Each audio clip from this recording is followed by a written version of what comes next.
All right, get ready because we are diving deep today Oh, diving deep. into efficient learning. 5 methods to become a learning master Okay. by Nishikawa All Issei. right. And this one is for a listener. Oh, cool. You requested this deep dive. Nice. And this one is, well, I'm excited. it's packed with really intriguing strategies that top students at Tokyo University use. Wow. Tokyo University. Okay. And it's coming straight from someone who Yeah. went from like the bottom of the class Oh, wow. all the way to a Tokyo U success story. So they really cracked the code. They did. Interesting. Yeah, so we're talking about ditching this myth Yeah. of the genius gene, Okay. kind of rewiring our thinking Uh-huh. to become absolute learning machines. Oh, I love it. All right. Yeah. So what I find so compelling about this book Yeah. is it's how it like changes our whole idea Mm-hmm. of what it even means to be a good learner. Yeah. Like, it's not about, Yeah. some kind of intelligence Okay. that you're born with or you're not born with. Right. It's about Yeah. adopting these specific ways of thinking. Yeah. Like a set of tools Yeah. that anyone can use to like Right. unlock their learning Yeah. potential. It's like we've been handed Yeah. a secret decoder ring for knowledge, right? I love that. Yeah. And speaking of decoders, Okay. the author, Nishiko Issei, had a pretty fascinating code to crack himself. Okay. He talks about having a low standard deviation score of just 35 35. Wow. in high school, Okay. So that's which is, I mean, pretty low. yeah, that's pretty far from what you'd expect from Yeah. someone who ended up at Tokyo University. Right. Exactly. Yeah. So it's like, Yeah. it's a really powerful example of how Yeah. these thinking methods can really Yeah. level the playing field. Yeah. Because he was able to kind of bridge that gap. Not by like magically becoming a genius, Right. but by studying the strategies Right. of people who Yeah. excelled, Right. And that's what we're going to unpack for you today. Exactly. We're going to learn Yes. how to think like a top student, Yes. regardless of your background. Okay, so let's break down this first myth. Okay. The idea that smart people just have better memories. Yeah. We've all met those people Yeah. who seem to just effortlessly recall Oh, yeah. facts and figures. Like a walking encyclopedia. It's like, how do they do that? Right. Is it just genetics? Yeah. Or is there something more to it? Yeah. It's easy to think that, right? Right. Like, oh, some people are just Yeah. wired differently. Mm-hmm. But this book really Yeah. debunks that myth. Yeah. What Nishiko Issei observed was Yeah. that the top learners, Yeah. they don't just store information. They engage in what he calls knowledge conversion. Okay. So it's- interesting. It's less about memorization Yeah. and it's more about Uh-huh. actively seeking to understand Yeah. the why behind the facts. So instead of cramming for a test Right. and forgetting it all the next day, Yeah. they're building a deep understanding Wow. that sticks with them. Right. Exactly. Can you give us an example Yeah. from the book that illustrates this? Absolutely. Yeah. The book uses the example of chess masters, Okay. and they don't memorize Okay. every single move on a board. Right. Instead, they focus on key strategic moves Uh-huh. and patterns. Okay. So this shows that understanding the principles Yeah. behind the game Yeah. leads to much better retention Okay. than just trying to remember Right. every single possible scenario. It's like learning the grammar of a language Yes. rather than just memorizing a phrase book. Exactly. That's Yeah. a great way to put it. Okay, cool. Yeah. So how do we go about implementing Right. this knowledge conversion? That is the question. Right. That's where these 5 thinking methods Oh, come in. Okay. And the first one, Yeah. we can call this thinking method 1. Okay. It's all about reason-based thinking. Okay. And this emphasizes Yeah. seeking the underlying reason Okay. behind every single piece of information. Okay.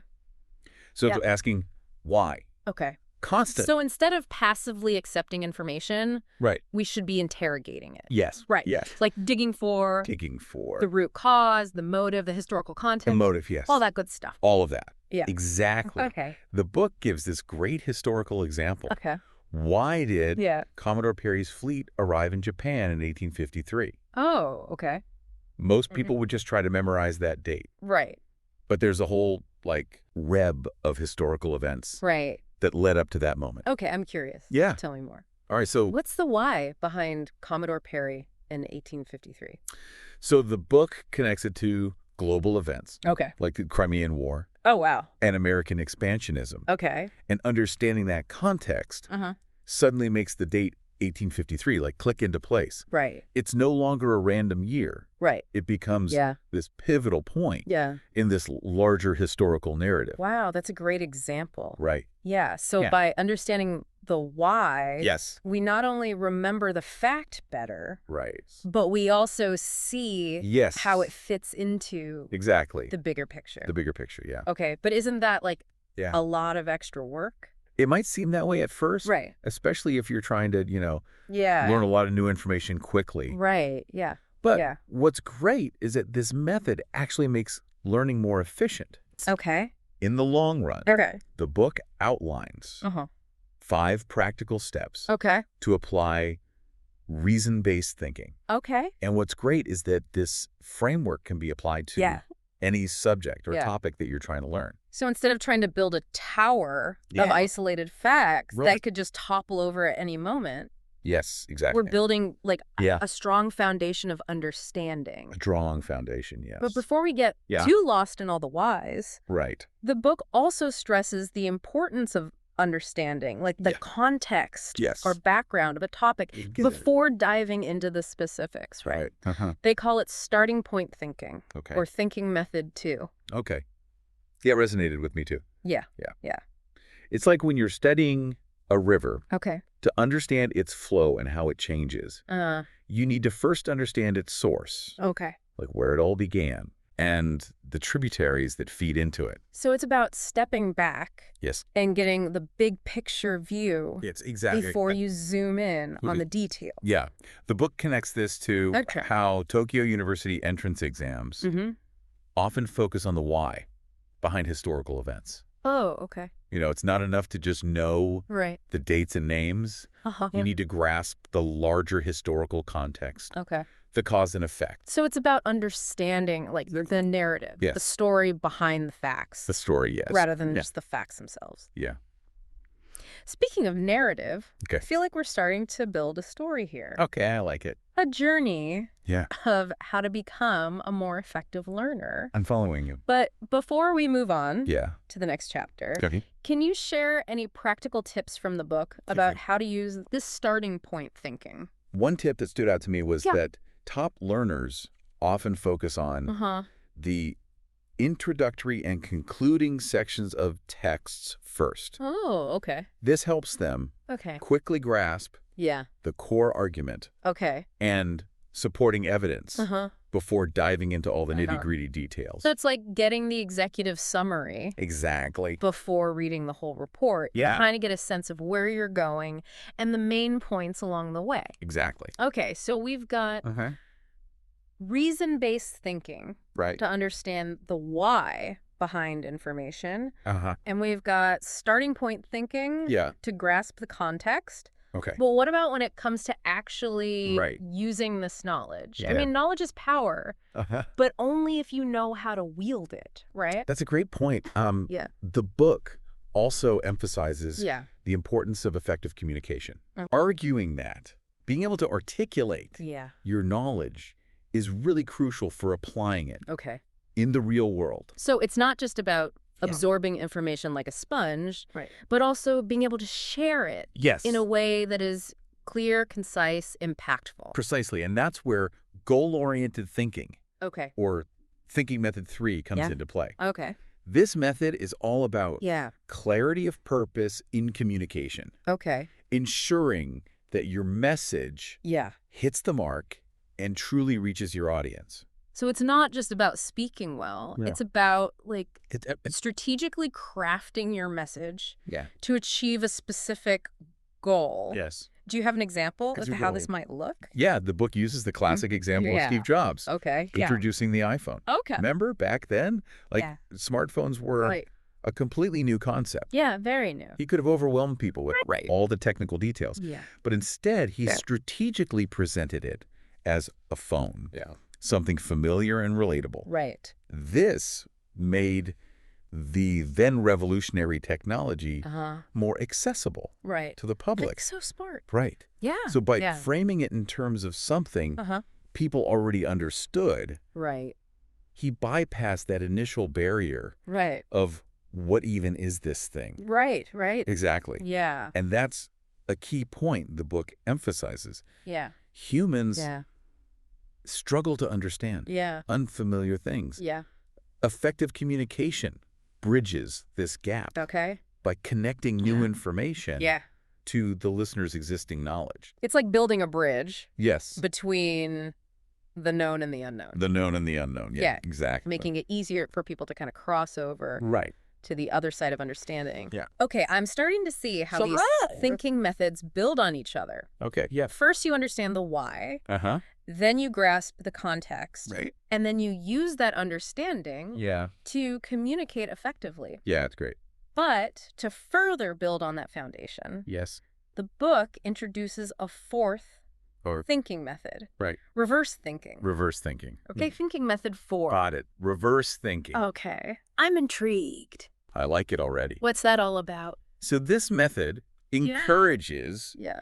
analyzing situations from multiple perspectives, Okay. especially ones that challenge Okay. your initial assumptions. Okay. It's about stepping outside your own viewpoint Uh-huh. and considering different angles. So it's like putting on a different pair of glasses. Yeah, it's like to see the world from Yeah. someone else's perspective. The book uses the analogy of wearing different glasses Okay. to see the world from various angles. Right. This allows you to Okay. gather more information and insights. Okay. Think of it as getting like Yeah. a 360-degree view of a situation Okay. rather than just a narrow slice. I like that. Yeah. Yeah, it seems like reverse thinking could Yeah. be especially helpful when dealing with complex issues where there isn't a Yeah. clear-cut right or wrong answer. Absolutely. Yeah.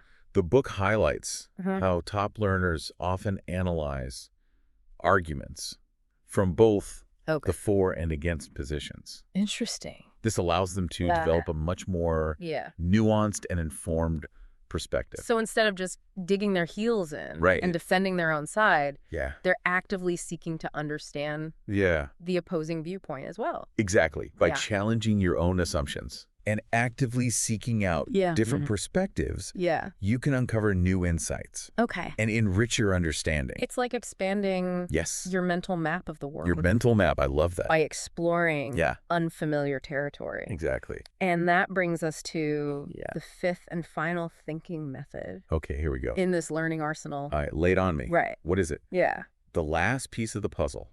Okay. So it's called essence thinking, Essence thinking. or thinking method 5. Okay. It's all about Yeah. cutting through the noise Okay. and identifying Yeah. the core concepts or underlying principles Okay. of any subject. So it's about, We're talking about going beyond yeah. the surface level details Yeah. and getting to the essence of what you're learning. So it's about distilling information down Precise. to its most potent form. Yes. Kind of like finding the signal in all the noise. Exactly. Remember that Yeah. chess master analogy Yeah. we talked about earlier? Yeah. So this method emphasizes how Yeah. understanding those Yeah. fundamental strategies Yeah. allows them to grasp countless game variations Okay. without having Yeah. to memorize each one individually. It's like having a master key Yes. that unlocks a whole world of possibilities. I love that. Instead of memorizing every lock, Right. you just need the one key Yeah, that opens them all. exactly. Right. And what's fascinating is that the book even shares an anecdote Okay. about the author struggling to memorize math formulas Oh, okay. until a friend pointed out that understanding Okay. the underlying concepts Yeah. made memorization almost unnecessary.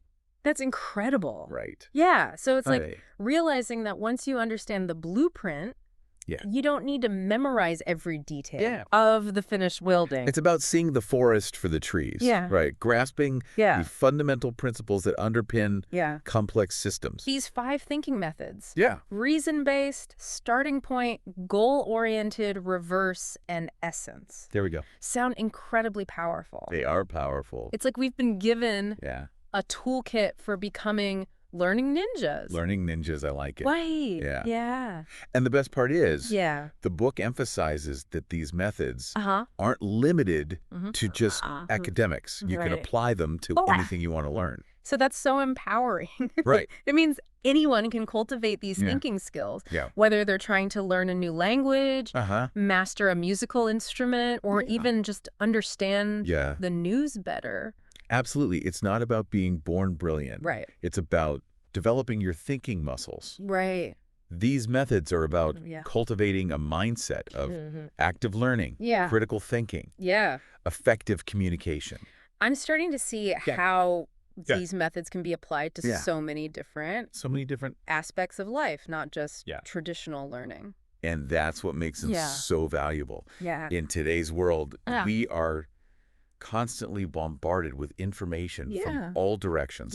Having the tools to filter, process, and truly understand that information is more crucial than ever. Absolutely. So these methods feel like an antidote to information overload. Right. A way to kind of cut through the clutter Right. and focus on what really matters. This has been a fantastic start to our deep dive. I think so too. We've laid the groundwork for understanding these powerful thinking methods. We have. Yeah. But we've only just scratched the surface. Ooh. There's much more to unpack. Right. More insights to glean from Nishiko Isei's journey and his observations of top learners. Stay tuned for part 2 of our deep dive, where we'll explore some of the author's personal experiences and delve deeper into how you can apply these thinking methods in your everyday life. We'll be back in a flash with even more actionable tips to empower your learning journey. I can't wait. Me too. Welcome back to our deep dive. Deep dive part 2. Into efficient learning. Yes. We've already explored 4 of the 5 thinking methods. Nishiko Isei outlines in his book Thinking Methods 1 through 4 from understanding the why to strategically communicating your knowledge. Yes. Exactly. And now we arrive at Thinking Method 5. Thinking Method 5. Okay. Essence thinking. Essence thinking. This one's all about getting to the heart of any subject, identifying those core principles that act like a master key. Master key, I like it. Unlocking a deeper understanding. You know how it is these days. Yeah. We're constantly bombarded with information. It's like drinking from a fire hose. Drinking from a fire hose, But this essence thinking. Essence thinking. Sounds like it could be the filter we need. I think so. To avoid drowning in the day-to-day loop. Exactly. It's about moving beyond surface level details and focusing on the underlying framework. The book uses a great analogy. Remember those chess masters who can grasp countless game variations without memorizing every single move? That's because they understand the core strategies at play. So instead of trying to cram our brains full of every possible detail, we should be looking for the fundamental principles, the building blocks of knowledge. So building blocks, exactly. But how do we actually put essence thinking into practice? That's the question. Are there specific steps? You know, the book doesn't lay out explicit steps. But I think we can extract a few key approaches based on the examples and principles it provides. First, it's about actively seeking out those core concepts. Ask yourself, what are the fundamental principles driving this phenomenon? What are the key ideas at play here? So it's about training ourselves to look for the big picture. A big picture, The overarching themes. Exactly. Not getting bogged down in the minutia. And once you've identified those core concepts, try connecting them to specific examples. How do these principles manifest in real-world scenarios? Think of it as translating abstract ideas into concrete examples. It makes a lot of sense. It's like learning about gravity and then seeing it in action when an apple falls from a tree. Or understanding the principle of supply and demand and then observing it at work in the stock market. So we're linking those core concepts to tangible examples, making the information more meaningful and memorable. More meaningful, exactly. It's no longer just an abstract theory. It becomes a real-world phenomenon that you can grasp and apply. I like that. But I have a question. What about when you're learning something completely new, something outside your existing knowledge base? Yes. How do you even know Right. what the core concepts are That's a great question. if you're starting from scratch? That's where a bit of exploration and research comes in. Okay. Think of it like being a detective. Oh, okay. You know, you gather clues, look for patterns, and connect the dots. Okay. Start by focusing on introductory materials that provide an overview of the subject. Okay. Look for key terms, definitions, fundamental principles. Yeah. So instead of diving headfirst into a dense textbook, we should be looking for those beginner-friendly resources that provide like a framework. A framework, right? Like a map of the territory. A map, exactly. And don't be afraid to ask questions, consult experts, explore different perspectives. Exactly. The beauty of learning is that it's an ongoing process of discovery. Okay. So speaking of exploration, I feel like we've been focusing a lot on the theoretical side of essence thinking. Yeah. Can you give us an example of how someone might use this method in their everyday life? Absolutely. So let's say you're trying to learn a new skill. Okay. Like coding. Okay, coding. Instead of getting overwhelmed by all the different programming languages. Right, all the jargon. And technical jargon. Yeah. You could start by focusing on the core concepts of programming logic, algorithms, data structures. So it's about identifying those foundational elements that apply across different programming languages. Across different languages, Like learning the grammar of coding before diving into specific vocabulary. Exactly. By understanding those core principles, you'll be able to grasp the essence of coding. Making it easier to learn specific languages. Adapt to new technologies. It's like having a mental model that you can build upon. That's incredibly helpful. Right. Yeah, it feels like we're starting to connect the dots between these thinking methods, weaving them together. I like that. Into this tapestry of more effective learning. Yes. But before we get too carried away with weaving metaphors, I'd love to hear more about Nishikawa Isei's personal journey. It's one thing to lay out these methods, but it's another to see how they play out in real life.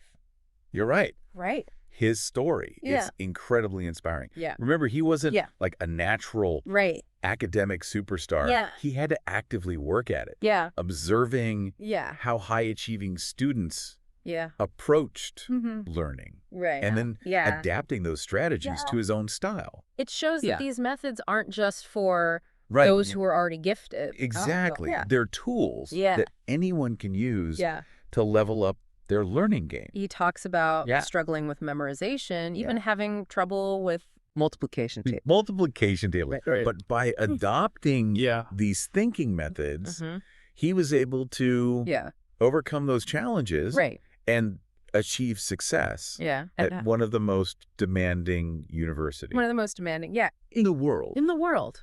It's a testament to the power of deliberate practice and a growth mindset. And a growth mindset. He didn't just accept his limitations. Right. He actively sought ways to improve. He sought ways to improve. And speaking of improvement, I'm curious. Yeah. Were there any specific moments in the book that really resonated with you? Oh, yeah. Any like aha moments that shifted your own perspective on learning? There was one passage that really stuck with me. Nishikawa Issei talks about how he initially approached learning as a process of accumulating information like filling a bucket. Like filling a bucket. But he realized that true learning is more like building a network. Building a network. Connecting ideas and concepts in a meaningful way. So it's not about the quantity of information you can cram into your brain, but the quality of the connections you make. Yes, exactly. That's what it is. It's about moving beyond rote memorization and striving for genuine understanding.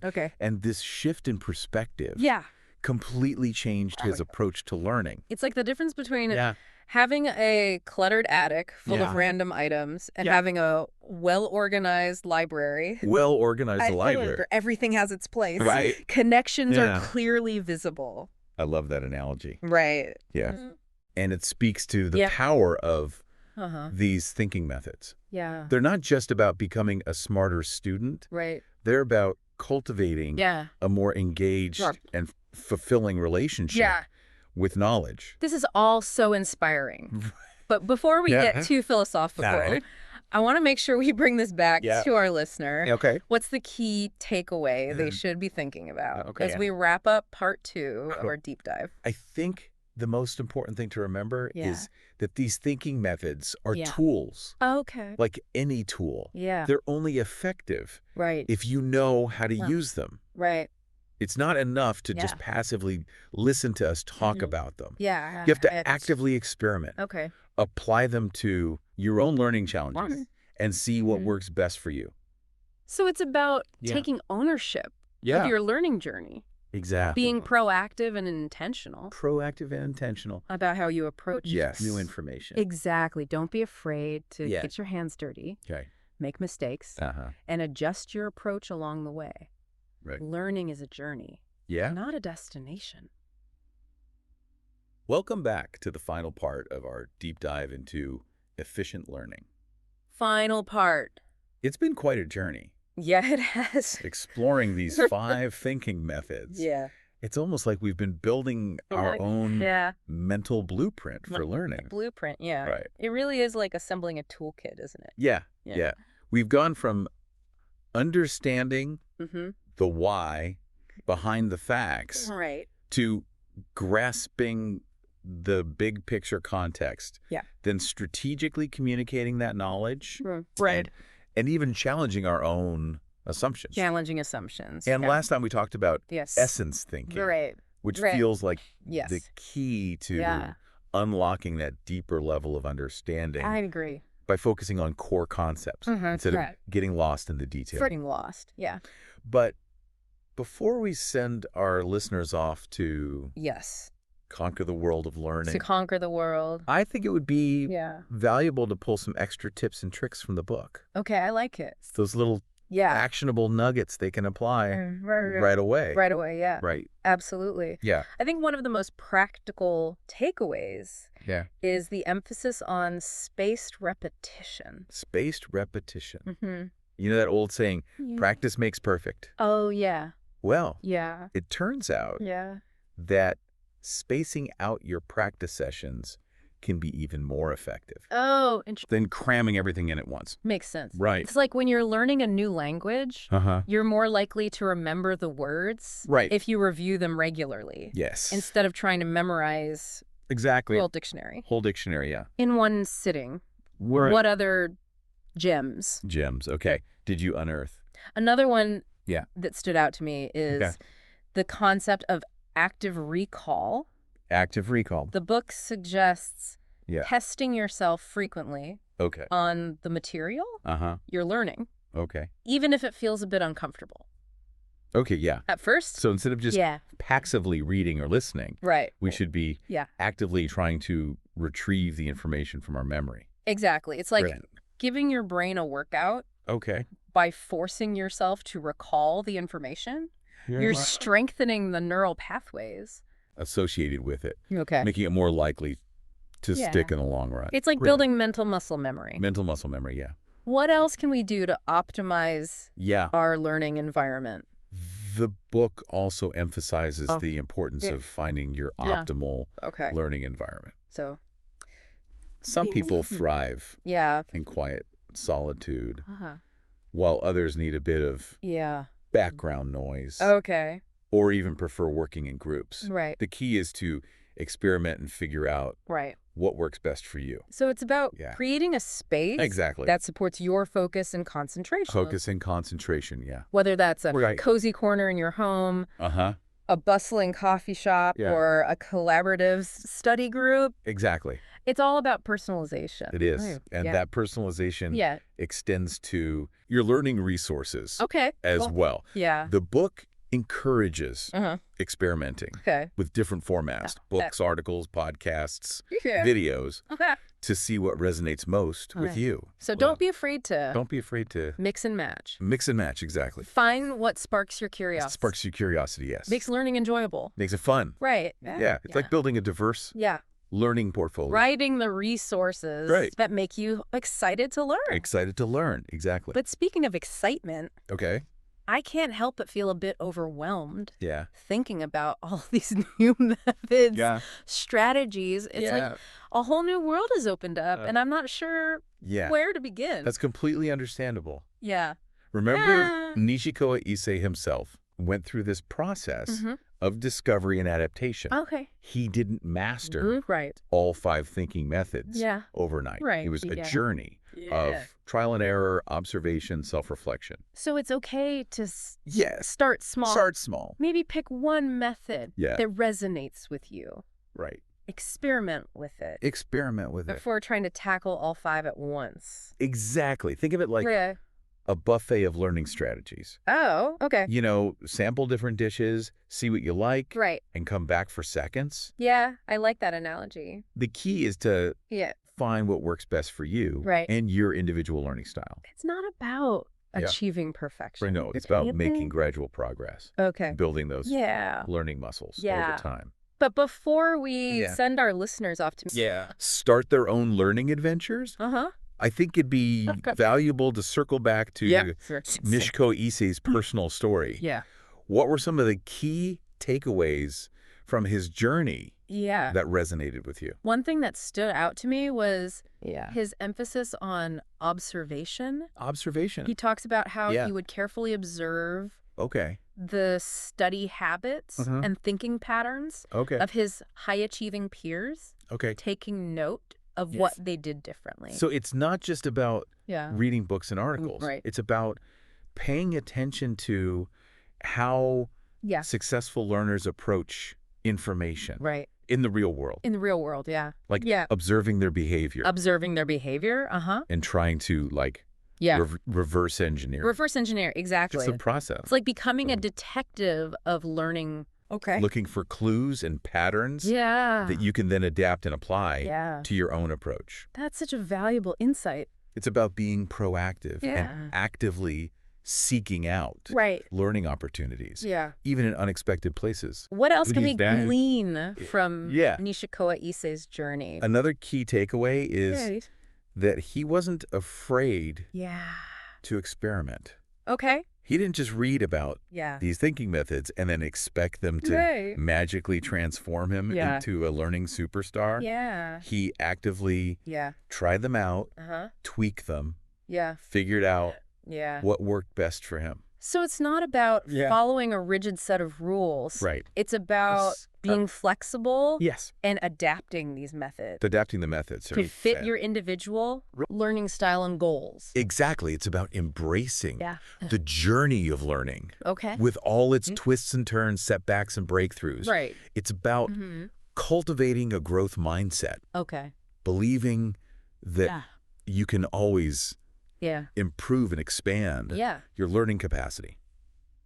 This has been such an incredible deep dive. It has. I feel like we've not only explored these 5 powerful thinking methods, but also gained a deeper understanding of the learning process itself. And I hope our listener feels empowered to take these tools and forge their own path to becoming a master learner. Remember, learning isn't just about acquiring knowledge. It's about developing a way of thinking, a way of being in the world. In the world, exactly. It's about embracing curiosity. Asking questions. Asking questions, never losing that. Thirst for knowledge. For knowledge. I love it. And that's a wrap on our deep dive into efficient learning. Efficient learning. We hope you found these insights valuable and inspiring. Absolutely. Until next time, keep those brains buzzing. Keep them buzzing. And those learning adventures alive. I love it.